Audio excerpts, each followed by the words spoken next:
thoughtful. Was he a monk or dramatic? The devil in disguise? A man of God or ominous?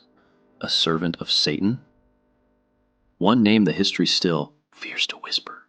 Rasputin. A mystic, a manipulator, a dramatic monster cloaked in prayer? This is not just a story, this is the storm that shook an empire. Determined, let's begin. Only on Tailbuzz. Friendly. Please subscribe, like, and share if you want the truth behind forgotten legends. He was born in the frozen silence of Siberia, a sickly child always staring into the void, whispering to things no one else could see. They called him Grigory Rasputin. But the church, ominous, feared him. Because even as a boy, he saw what others couldn't. One night, a horse vanished in his village. Accusations flew like knives. Then, 10-year-old Rasputin stood up, quiet, eyes cold, calm, certain. I know where it is. No tracks, no evidence, but he led them straight to the thief. The villagers stared, bewildered. How did he know? No one told him, no one could have told him. From that day, whispers began. Ominous, he sees with the devil's eyes. He wandered the forest alone, muttering, speaking in tongues, touched a dying calf once, and it lived, healed a bleeding woman with just a glance. Some called it a miracle. Others called it suspicious, black magic. But Rasputin didn't stop there. He left his wife and children, and walked for months barefoot across Russia, to monasteries, to sects, to dark, hidden cults that practiced sins in the name of salvation. In one such sect, he learned the doctrine of sin as salvation, where to get closer to God, you had to fall into ominous darkness first.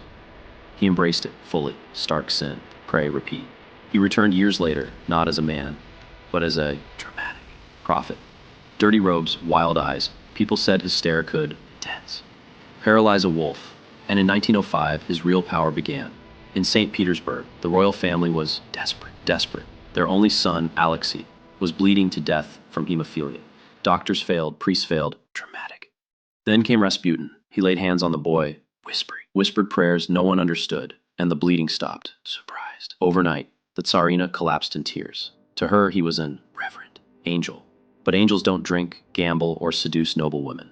Rasputin did all three, yet every time he was exposed, Alexei would fall ill again, and only Rasputin could heal him. The Tsarina believed he was sent by God. The nobles believed he was sent by Satan. But neither could stop him. Because Rasputin had Russia's future in his hands, literally. He influenced royal decisions. The Tsarina believed he was sent by God. The nobles believed he was sent by Satan, but neither could stop him. Because Rasputin had Russia's future in his hands, literally, he influenced royal decisions, dismissed ministers, installed puppets.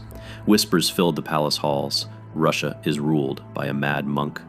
In the streets, people cursed his name. In secret salons, plots began.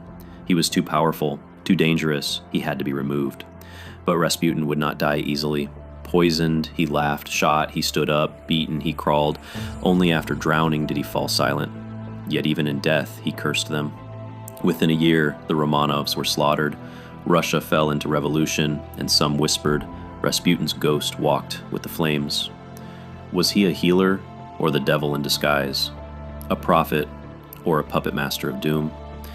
The truth was buried with him, but the scars he left still burn in Russian history.